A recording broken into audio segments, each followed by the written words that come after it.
संप्रवाहो न वेद्यते ते गृह्णानुबन्धा न वेद्यते ते ग्रहणानुबन्धा। भगवान आपकी माया से विमोहित होकर के मैं आपको एक अहीर को छोरा समझता रहा, परंतु महाराज आज मुझे मालूम पड़ा है कि आप नित्य शुद्ध सतोगुणमयी मूर्ति हैं। महाराज आपके स्मरण करने मात्र से करोड़ों जन्मों के पाप जीव के नष्ट हो जाते हैं। ऐसे भगवान के चरणों में मैं प्रणाम करता हूँ। पहला श्लोक बोलो, भगवान ने मुंह की तरफ भी नहीं देखा, इंद्र के मुंह की तरफ। क्यों? क्योंकि भगवान बहुत नाराज हो गए। सज्जनों, जो अपने बाप की परीक्षा लेता है, बातें बड़ो कपूत बेटा दुनिया में कोई दूसरा नहीं है। और सज्जनों, जो जगत पिता परमात्मा की परीक्षा लेता है, बातें कपूत परमात्मा का पुरुष कोई दूसरा नहीं है। इसलिए भगवान की कभी परीक्षा नहीं लेनी चाहिए। सज्जनों, भगवान की लीलाओं की समीक्षा करनी चाहिए। और जिसने परीक्षा ली भगवान की, महाराज वह की नैया डूब गई। सती ने परीक्षा ली तो सती को भी शरीर त्यागना पड़ा पिता की यज्ञ में। इसलिए भगवान परम पिता हैं, पिता की परीक्षा कभी नहीं लेनी चाहिए। परम पिता के लिए तो रोज सुबह ही जग करके धन्यवाद देना चाहिए कि हे नारायण, आपने हमारे ऊपर बड़ी कृपा करी है कि हमको मनुष्य बना दिया।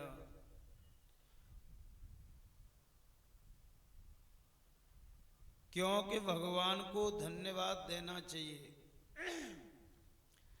सज्जनों, अगर रोज जग क्यों धन्यवाद नहीं दें भगवान को, तो एक बात को ध्यान रखियो कि अगर तुम्हारे घर में कोई अच्छा काम हो जाए तो भगवान को धन्यवाद दो कि वाह प्रभु, जा लायक हम अथ नहीं है, आपने हमको इस लायक बना दिया। तो समझ लो तुम परमात्मा के सपूत बेटा हैं। भगवान तुम्हारी रक्षा करेंगे, भगवान तुम्हारा कल्याण करेंगे। पर ऐसा कोई कहता नहीं है। एक सज्जन का बेटा एसडीएम बन गया। हम वाके घर बधाई देने गए उसके पिताजी को। हमने कहा भाई साहब आप बड़े भाग्यशाली हैं, तुम्हारा बेटा एसडीएम बन गया। तो वाको बाप का बोलो, हे महाराज 30,000 के महीना को तो ट्यूशन करायो। मैंने मोड़ा है दिल्ली, मोड़ा ने खुद मचाई दी पढ़े पढ़ के।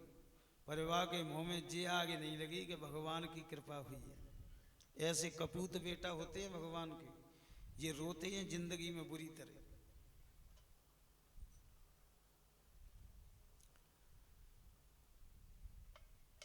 सज्जनों, 30,000 की चलते का है, 30 लाख को महीना ट्यूशन देवे तैयार है, पर है तो जाए एसडीएम कलेक्टर। पर ऐसे भी हैं जो भगवान को धन्यवाद देते। एक का लड़का कलेक्टर हो गया, हम उसके घर बधाई देने गए। हमने उसके पिताजी से भी यही कहा, भाग्यशाली हैं, तुम्हारा बेटा कलेक्टर हो गया। इतना कहते ही महाराज हाथ जोड़ के रोता हुआ बोला, महाराज हम कौन होते हैं, ऊपर वाले की कृपा हुई है भगवान की।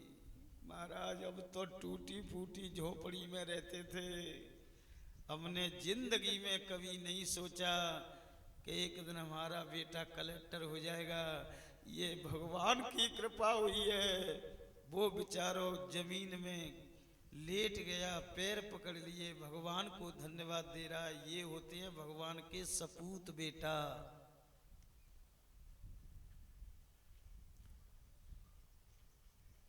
इसलिए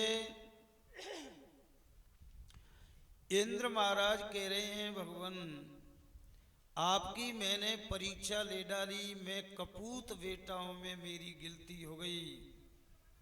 परंतु इस कपूत बेटा के अवगुणों पे ध्यान मत दो मेरे प्रभु, और मेरे ऊपर कृपा करो। मैं आपको प्रणाम करता हूं। फिर भी भगवान प्रसन्न नहीं हुए इंद्र पे।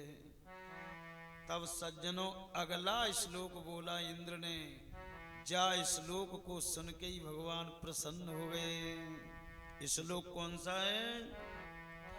अरे पिता गुरुस्त्वं जगतामधीशो, पिता गुरुस्त्वं जगतामधीशो, दुरत्तया कालयोपात दंडा, हेताय स्वेच्छा तनुवी समीहसे, ताय स्वेच्छा तनुवी समीहसे, मानं विधुन्नं जगदीश मानिना, मानं विधुन्वन् जगदीश मानिना। सज्जनों, ये श्लोक आत्मसमर्पण का है। आत्मसमर्पण के श्लोक को बोल देते हैं ना, तो भगवान बड़े जल्दी प्रसन्न होते हैं। जाको अर्थ सुन ले। इंद्र महाराज कह रहे हैं, तुम ही मेरी माता हैं, तुम ही मेरे पिता हैं, तुम ही मेरे गुरु हैं, तुम ही मेरे सखा हैं, तुम ही मेरे बांधव हैं। तुम्हारे अलावा दुनिया में मेरा और कोई दूसरा नहीं है। ये बात अगर तुमने भगवान से कह दी, तब भगवान अपने ऐसे सपूत बेटा को गले लगा लेते हैं। अब तुम सोच रहे होगे पंडित जी, तो जितो भागवत में तो याद करना पड़ेगा, श्लोक नहीं करना पड़ेगा। जाइते मिलतो जुलतो श्लोक एक और जो अर्थ जाको है ना, वही वाह श्लोक को, और वो तुम्हें सगन याद है भैया। एक कोई को एक आध को कर्म को फूटो हो भाई, नहीं हो तो नहीं, सबको याद है। कौन सा? जाइते मिलतो जुलतो। अरे त्वमेव माता च पिता त्वमेव, त्वमेव बन्धुश्च सखा त्वमेव, त्वमेव बन्धुश्च सखा त्वमेव, त्वमेव वेद्या द्रविणं त्वमेव, त्वमेव विद्या द्रविणं त्वमेव, त्वमेव सर्वं मम देव देव, त्वमेव सर्वं मम देव देव। इसका भी अर्थ यही है, तुम ही मेरी माता है, तुम ही मेरे पिता हैं, तुम ही मेरे गुरु हैं, तुम ही मेरी विद्या है, तुम ही मेरे रिश्तेदार हैं, तुम्हारे अलावा और मेरा कोई नहीं है। सज्जनों जी, आत्मसमर्पण का श्लोक है, पर एक बात को ध्यान रखियो, 4 लाइन को श्लोक तो है जी, पर भाव विभोर होकर के बोलना है तुमको। भाव विभोर होकर के बोलना है। ऐसा नहीं है जाए कि बिहारी जी के मंदिर में एक भगत जी बोल ले जाए श्लोक है, और पीछे हम खड़े। अब आधे श्लोक है तो बोले बिहारी जी की तरफ मुँह करके, आधे बोले पीछे को मुँह करके। त्वमेव माता च पिता त्वमेव, त्वमेव बन्धुश्च, फिर पीछे को मुँह कर ले। हमने उससे कहा, भाई साहब बिहारी जी सामने हैं, आधे श्लोक है तो तुम बिहारी जी की तरफ मुँह करके बोलते हो, आधे को पीछे मुँह करके बोलते हो। जो बात हमारी समझ में आई नहीं। तो भगत जी कहा, बोले तुमन ना पता पंडित जी, 2500 के जूता धरे हैं दरवाजे पे मेरे। बिहारी जी ने मुँह कतरो तो तुम्हें व माता जूतन की कज्जाओ को। ऐसे बोलने से फिर लाभ नहीं मिलेगा। अरे जूतन का दुकानदार पे समरायावते भैया, नक देखियो कितने कीमती पहनो मत। भाव भगवान में होना चाहिए पूरा। 4 लाइन का श्लोक बोले तो न भगवान प्रसन्न हो जाते हैं। भगवान कहते हैं इंद्र कोई बात नहीं है, मेरी माया से बड़े बड़े विद्वान धीर पुरुष भी मोहित हो जाते हैं। ब्रह्म जो व्यापक विरज अज, अकल अनीय अभेद, सो के देह धरे हो नर, और जाय न जानत वेद।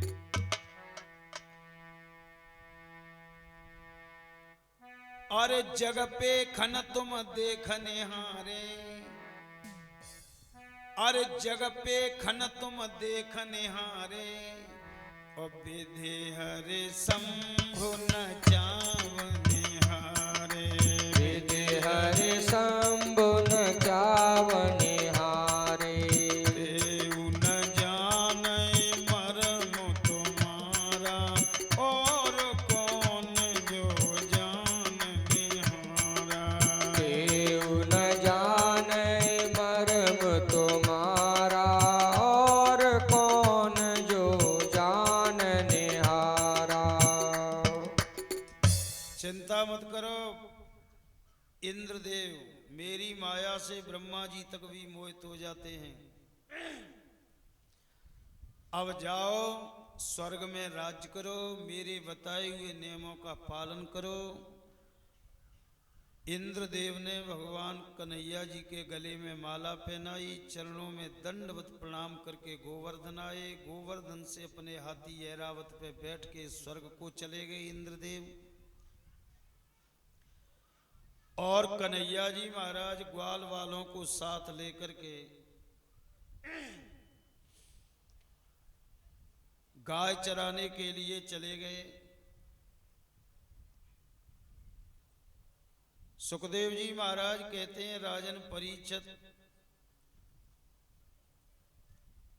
भगवान गाय चराने के लिए बहुत दूर दूर तक आते थे। ग्वालियर तक आने का इनका प्रमाण है। भरतपुर, ग्वालियर, धौलपुर,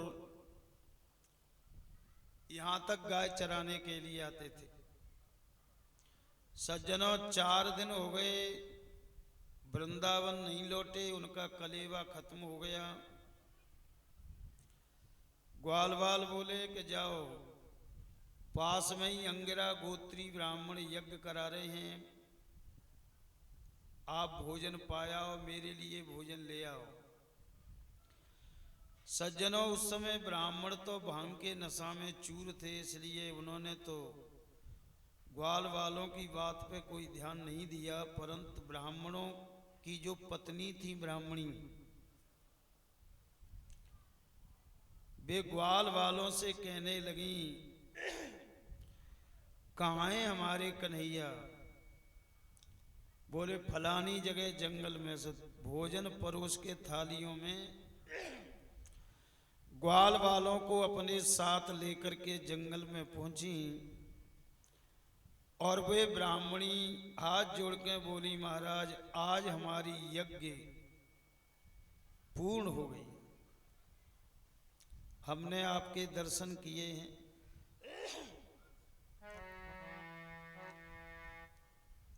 इस प्रकार से ब्राह्मणियों के लिए उपदेश दिया कि देवियों, स्त्री का परम धर्म है पति की सेवा करना,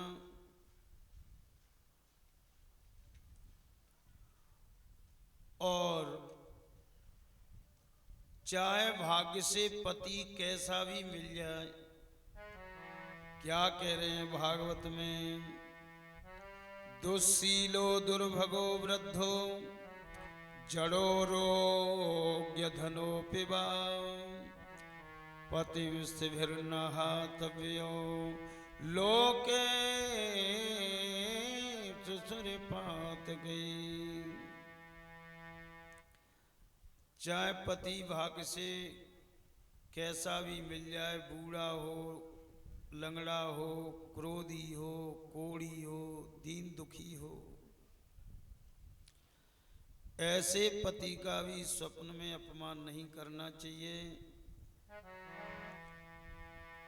इसी श्लोक का चौपाई बना करके तुलसी बाबा ने अनुवाद किया है रामचरितमानस में। क्या कह रहे हैं, अरे अंध बधिर क्रोधी यति दीना और वृद्ध रोग वस जड़ धनहीना। वृद्ध रोग बस जड़त नहीना। ऐसे उपति कर किए अपमाना नारे पावयमपुर विधि नाना। ऐसे उपति कर किए अपमाना नारे पाव यमपुर विधि नाना। यहाँ ब्राह्मणियों के लिए पतिव्रत धर्म का उपदेश किया भगवान ने। इसके बाद में भगवान लौट करके वृंदावन में आए। सवरे ग्वाल वालों को लेकर के अष्टमी का दिन था, सो अंबिका देवी का पूजन करने गए। अंबिका वन में भगवान बोले, भाई ग्वाल वालों तुम दाल बाटी चूरमा बनाओ, हम देवी की पूजा करते हैं। भगवान पूजा करने लग गए, वे दाल बाटी चूरमा बनाने लग गए। थोड़ी गर्मी पड़ रही थी, सो नंद बाबा मंदिर के दरवाजे पर कदम के वृक्ष पर जाकर वृक्ष के नीचे लेट गए। सज्जनों, एक अजगर सर्प आया, नंद बाबा को पैरों में पकड़ के निगलने लगा। तब नंद बाबा कहते हैं, सर्पो माम ग्रसते तात प्रपन्नम परिमोचय। ओ कन्हैया, मुझे अजगर सर्प निगल रहा है, बेटा मेरी रक्षा करो। कन्हैया जी आवाज सुनते ही आए, अजगर सर्प में लात मारी। भगवान के पैर का स्पर्श होते ही अजगर सर्प में ते सुंदर पुरुष बन गया। भगवान कहते हैं, भाई अभी तो तू अजगर सर्प था, तू इतना सुंदर पुरुष कैसे बन गया? तो वो कहने लगा, महाराज पूर्व जन्म में मैं विद्याधर नाम का गंधर्व था। मेरे समान कोई सुंदर नहीं था, मेरे समान किसी के पास संपत्ति नहीं थी, इसलिए मुझे अहंकार हो गया। एक दिन मैं पहाड़ी पर घूम रहा था महाराज। एक महात्मा जी पहाड़ी पर कमंडल हाथ में लेके लचक लचक के चल के आ रहे थे। 8 जगह से टेढ़े थे, हो सकता है वे अष्टावक्र जी महाराज हों।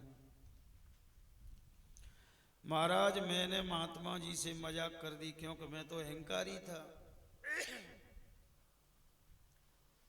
मैंने महात्मा जी से कहा, अरे वाह बाबा, अरे शाबाश बाबा, अरे कमाल कर दिया बाबा, तेरी चाल पे तो बड़ी मस्तानी चाल है, बड़े लटक लटक के मटक मटक के चल रहे हो। पर बाबा ने कोई जवाब नहीं दिया। तब मैंने आगे से रास्ता रोक ली बाबा की, और बाबा से कहने लगा, क्या बाबा तू कानों से सुनता नहीं है क्या? मैंने ये कहा है कि तेरी कितनी मस्तानी चाल है और लटक मटक के चल रहे हो। न्यों बता दे बाबा, ऐसे चले वो मुझे कितने दिना में सिखा देगा? मुझे कितने दिन की ट्रेनिंग लेनी पड़ेगी? तब वो महात्मा जी कहने लगे, बेटा संबाई की हद होती है, तेने सब संबाई तोड़ दी, तेने मेरी रास्ता भी रोक ली।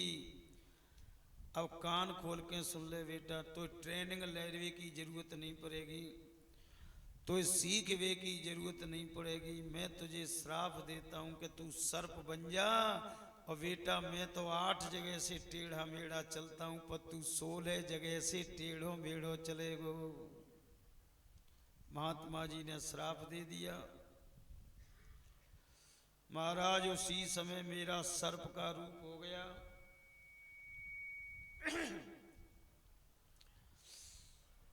महाराज आपके चरणों के स्पर्श से मेरी सर्प योनि छूट गई। आज मैं ब्रह्म ऋषि के श्राप से मुक्त हो गया। तब भगवान ग्वाल वालों से कहते हैं, सुन लो लाला, आज ते कान में अंटा लगाए दे, काऊ महात्मा ते मजाक मत कर दियो नहीं बेटाओ, ऐसा इस गंधर्व का हुआ है, वही हाल तुम्हारा होगा। इसलिए भगवान कहते हैं, संत से हाथ जोड़ के रहो, मीठे बोलो, प्रेम से बोलो, संत को कभी गाली मन दे देना। संत का कभी अपमान मत कर देना। भगवान ये उपदेश दे करके वृंदावन में आ गए। इसके बाद में शरद पूर्णमासी का दिन आ गया और कन्हैया जी महाराज ने शरद पूर्णमासी की रात में यमुना जी के किनारे पर जंगल में रात के 12 बजे बांसुरी बजाई। सज्जनों, बांसुरी की आवाज सुनकर के सवरी गोपियां आवाज के संगई खिंची चली आई। कन्हैया जी महाराज गोपियों को देखते ही नाराज हो गए। आंखें लाल करके बोले, तुमको शर्म नहीं आती? मैंने कितनी बार तुमको समझाया है कि स्त्रियों का सब कुछ पति होता है। कितनी बार मैंने तुम्हें समझाया कि पतिव्रता स्त्री भगवान के परम पद के लिए प्राप्त कर जाती है, और तुमको शर्म नहीं आई? तुम अपने अपने पतियों को छोड़ करके रात के 12 बजे मेरे पास आई हो। सज्जनों, सवरी गोपियों की आंखों से आंसुओं की धार बहने लगी। तब एक गोपी कहती है, महाराज गोविंद, हमारे एक प्रश्न का जवाब दे दो। और महाराज, आज हम वायदा करती हैं कि आए वो तो दूर, हम तुम्हारी शकल भी नहीं देखेंगी, हम तुम्हें अपना मुंह भी नहीं दिखाएंगी, पर एक जवाब दे दो हमारे लिए। भगवान बोले, क्या पूछना चाहती हो? तब वो गोपी कहती है, महाराज किसी का पति परदेश चला गया और वाकी पत्नी अपने पति के फोटो कमरा में रख के किवाड़ बंद करके और सांकल लगा के पति के फोटो की पूजा करने बैठ गई। और जो ही उसने पूजा शुरू की तब तक उसका असली पति आ गया। अब आवाज लगा रहा है किवाड़ों पर, दरवाजे पर, दरवाजा खोलो, मैं आ गया। अब यूं बताओ महाराज, क्या वह फोटो की पूजा है बीच में ही छोड़ के और वो किवाड़ खोलवे चली जाए? कि वह पति के फोटो की पूरी पूजा करके और तब किवाड़ खोलवे जाए?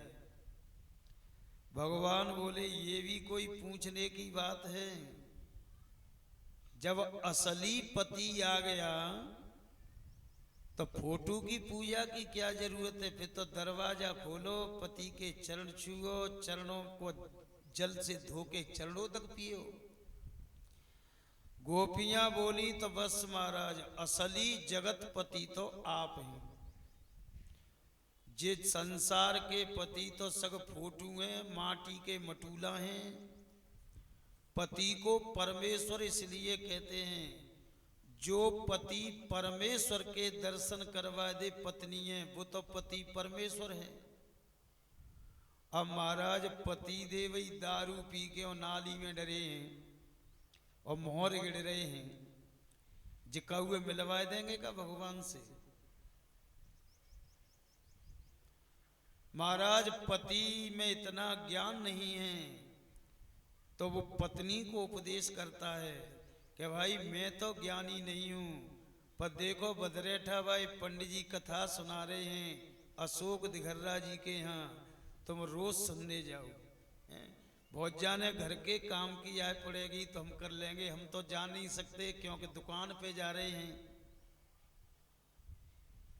तो पति परमेश्वर का फर्ज उसका पूरा हो गया। पर ऐसे भी लोग हैं नहीं, पत्नी कहती है पति से कि तुम कह दे तो सपता सुने जाऊं दिघर्रा जी के यहाँ तो कईयो पति का के आए हम्बे तू तो सपता सुनवे जागी घर तो बैठो ना जाए रो जे नाती ने खिलाए ले चुपचाप बैठ गई रुक गई बेचारी। अब बिनते कहू जी पति परमेश्वर काय को परमेश्वर है परमेश्वर की निंदा कर रहा है परमेश्वर के पास जाने नहीं दे रहा। महाराज धौलपुर में हमारी 8 भागवत होती हैं हर वर्ष 8 9 10 भी हो जाती हैं। धौलपुर से हमें फुर्सत नहीं मिल रही और धौलपुर के और पास के जितने भी हैं ना लोग बार किराया देते हैं पत्नियों को ले किराया ले जाओ दोनों तरफ का किराया ले जाओ जाओ कथा सुनने के लिए जाओ। वो पति परमेश्वर कहलाए जाने का अधिकारी है। हर एक पति परमेश्वर कहलाने का अधिकारी नहीं है। जो पत्नी को पूजा पाठ नहीं करने दे रहा है काय को परमेश्वर। सज्जनों पत्नी ने अगर ये कह दिया कि आज भगवान की हमारे ऊपर कृपा है आप मेरे पति परमेश्वर हैं आज पैसा भी ठीक है तो आप हमारे लिए भागवत की कथा सुनवा दो। अगर वाके पति ने यश कर दिया कि बिल्कुल हम तैयार हैं आप कथा कराओ भागवत की सुनो वो पति परमेश्वर है तब दोनों की मुक्ति होगी। नहीं समझ लो पति को तो नरक में ही पढ़ना पड़ेगा। पत्नी कह रही है भागवत कराए दो वो डंडा लेके पढ़ रो। इसलिए महाराज कह तो न्यों कह दो आज कि जगत पति मैं नहीं हूं कोई दूसरा होगा। हम आज ते तुम्हारी शकल देख जाएं और कभी आ जाएं तब महाराज हमसे आप फटकार देना। भगवान पड़ गए चक्कर में जान गए भगवान और कहने लगे हाथ जोड़ के धन्य देवी हो तुमने मेरे परम तत्व को पहचान लिया। अब चिंता मत करो अब मैं 6 महीना की रात करके और महाराज करूंगा और मेरे महाराज को केवल गोप स्त्रियां ही देख पाएंगी इसमें कोई पुरुष प्रवेश नहीं करेगा। तभी तो कह रहे हैं प्रेम की अकथ कहानी हो ना समझे ज्ञानी ध्यानी अरे जाए तो समझे ब्रज की नारे जपे जा राधे राम जाए तो समझे ब्रज की नारे जपे जा राधे राधे। अरे वृंदावन धाम अपार जपे जा राधे राधे। हरे वृंदावन धाम अपार जपे जा राधे राधे।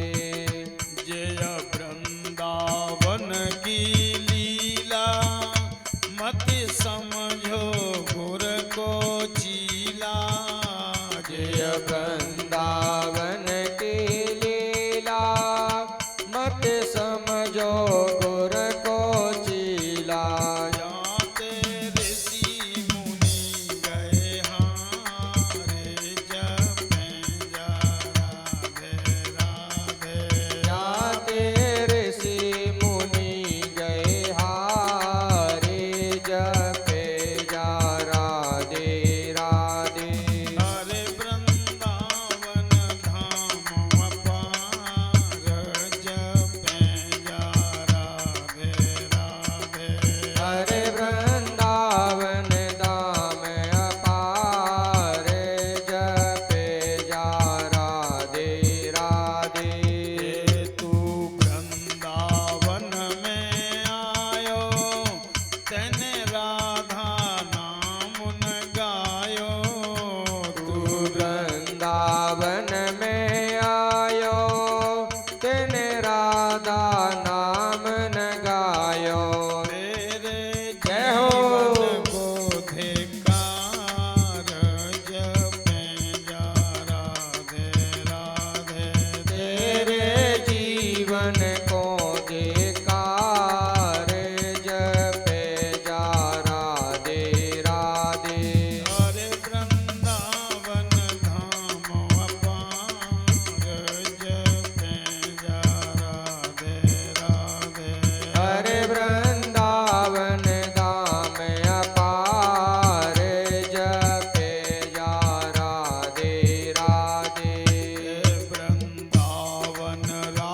रचायो शिव गोपी रूप बनायो।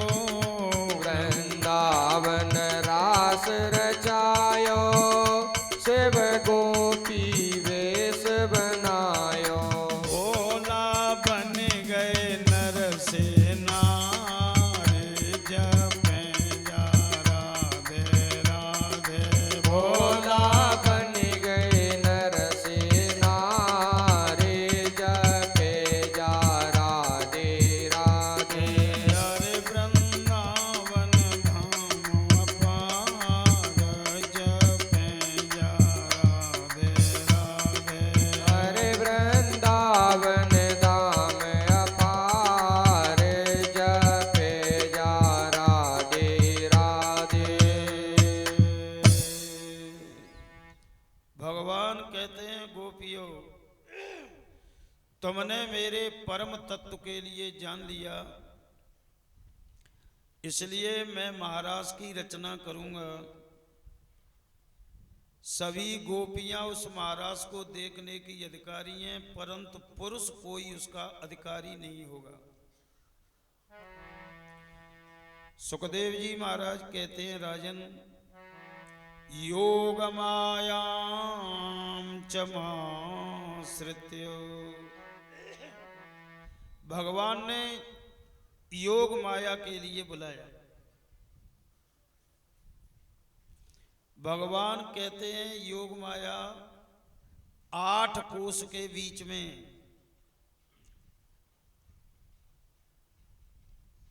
8 कोस के व्यास में पांडाल की रचना कर दो। बढ़िया दिव्य विशाल मंच बना के तैयार करो।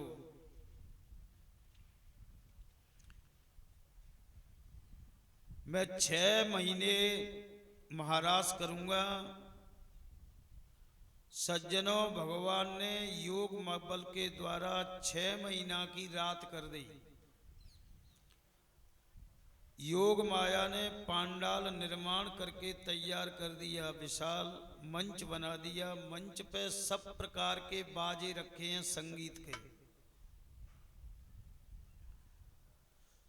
यमुना जी का जल स्वच्छ निर्मल हो गया। जितने पेड़ सूखे थे वृंदावन में सब हरे भरे हो गए। जिन पर फल फूल नहीं आ रहे थे उन पे फल फूल आने लगे।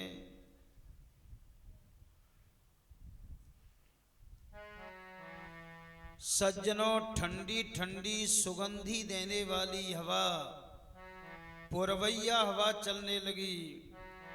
और क्या कह रहे हैं भागवत में, अरे बाहु प्रसारा परिरंभकार, बाहु प्रसार परिरंभकार, निविस्तनल मनन नखाग्रपातै, छुल्यावलोक हसितै ब्रज सुंदरी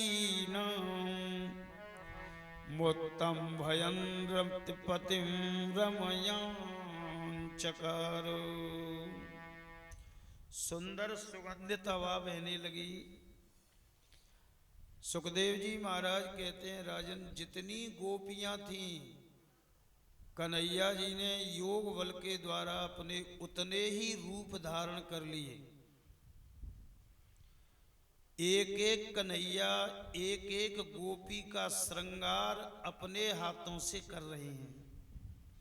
गोपियों के बालों में अगर तगर चंपा चमेली के तेल फुलेल डाल रहे हैं, पुष्पों की माला बना के जूड़ा पहना रहे हैं।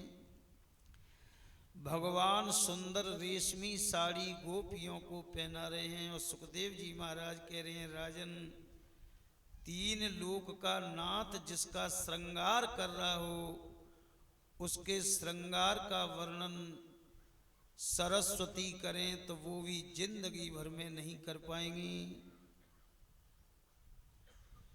श्रृंगार पूर्ण किया तो सुखदेव जी महाराज कहते हैं, राजन परीक्षित, एक एक कन्हैया एक एक गोपी का हाथ पकड़ के और जब नाच रहे हैं तो गोपियों के मन में भय प्रवेश कर गए। गोपियां मन में विचार करने लगी कि 6 महीना की रात कर दी है कन्हैया ने, और 6 महीना की रात लंबी होती है। हमारे पतिदेव रात में कई बार जगेंगे, क्योंकि सर्दियों में बड़ी रात पड़ती है तो हम तुम भी 2-3 बार रात में जगते हैं, और 6 महीना की रात हो जाए तो क्या गत होगी। गोपियां मन में विचार कर रही हैं कि रात में पति हमारे जगेंगे और हमारी खटिया खाली दिखेगी। सोई हाथ में लाठी लेके और खोज लगावत भये, अगर पति देव महाराज मंडल तक आ गए तो वो पिटाई करेंगे, मार मार के यहां से हमको ले जाएंगे। और सज्जनों, जब आदमी के अंदर भय घुसता है तो उसका चेहरा मलिन हो जाता है। भगवान कहने लगे, गोपियों, जिसकी भ्रकुटी टेढ़ी करने से काल भी डर जाता है, ऐसे कालों के काल महाकाल नारायण के सामने तुम खड़ी होकर के डर रही हो, ये बड़ी शर्म की बात है। गोपियों, चिंता मत करो, तुम सोच रही हैं वो बात नहीं है। मैंने योग माया ते तुम जैसी सकल सूरत की एक एक तुम अपने अपने घरने में स्वाय देंगे मैंने खटिया पे।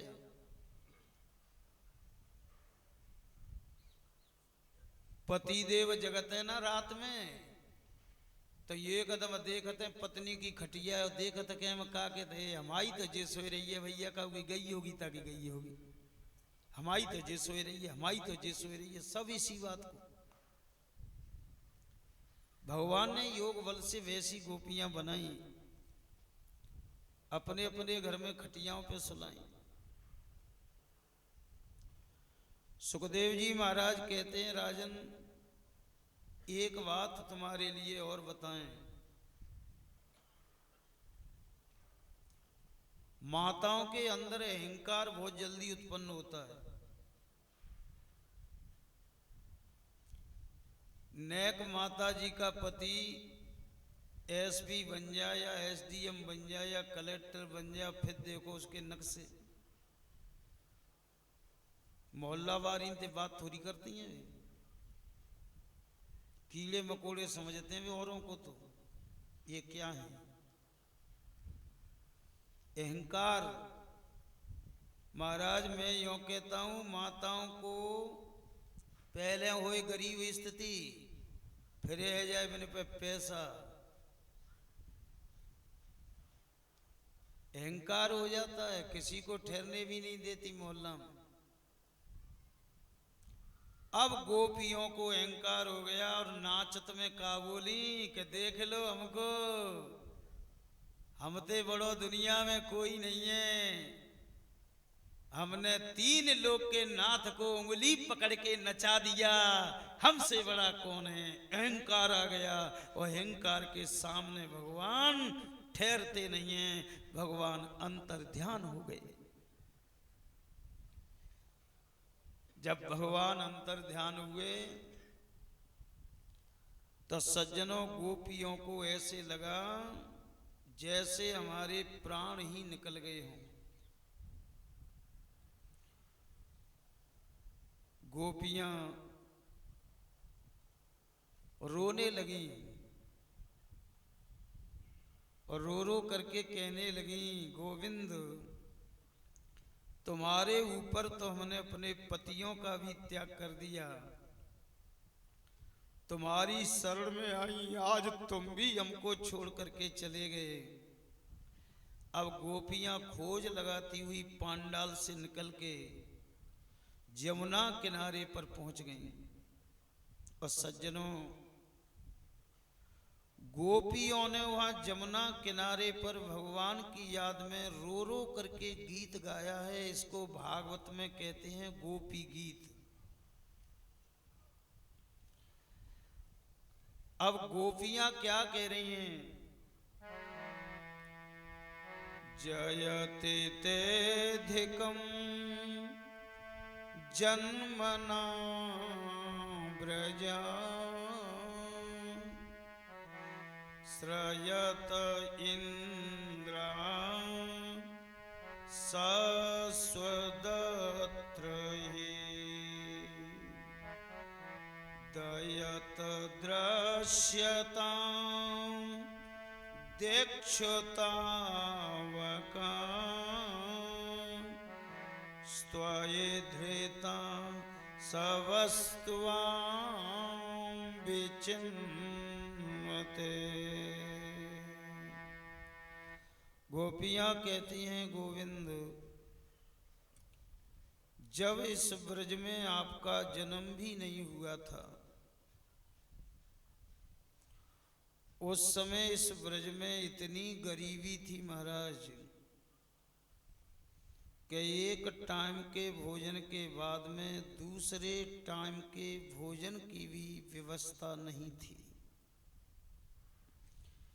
कन्हैया, इतनी गरीबी थी ब्रज में, हमारे बच्चे शाम को रोटी मांगते थे कि माँ हमें भूख लगी है, रोटी दे दो, तो हम अपने बच्चों से कहती थी, बेटा कल दिन निकलेगा, हम मजदूरी करने के लिए जाएंगे, मजदूरी में जो हमें पैसा मिलेगा उससे आटा दाल मसाला खरीद के लाएंगे, तब रोटी बनाएंगे, तब तुम्हें रोटी मिलेंगी।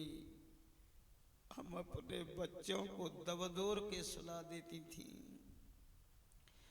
महाराज, हम रात भर रोती थी, विधाता न जाने हमें कौन सा नरक भोगना पड़ेगा, क्योंकि शास्त्र तो ये कहता है उसी को शादी करनी चाहिए जो अपनी पत्नी और बच्चों का पेट पाल सके, अपने बच्चों को अच्छी शिक्षा दिला सके, तो ब्याह करो, नहीं तुरंत मने कर दो घर वालों से कि हम पे कमाई नहीं होगी, हम बच्चों का पेट नहीं भर पाएंगे, तो भजन करो, बड़े बड़े आश्रम बने हैं।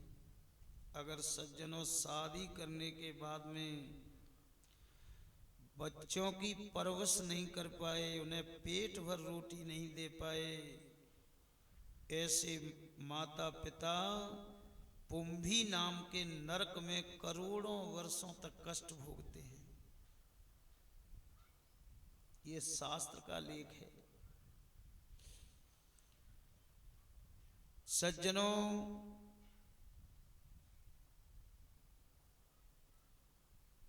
ये माता पिता का पुत्र के ऊपर बहुत बड़ा दायित्व है, उत्तरदायित्व है।